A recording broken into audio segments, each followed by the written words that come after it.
దేవుని నామానికి వందనాలండి. యెషయా గ్రంథము 53 అధ్యాయము 4-7 వచనములు.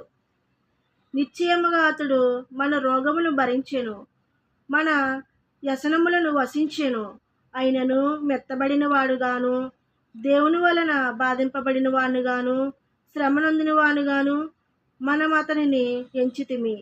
మన అతిక్రమముల బట్టి అతడు గాయపరచబడెను, మన దోషముల బట్టి నలగొట్టబడెను.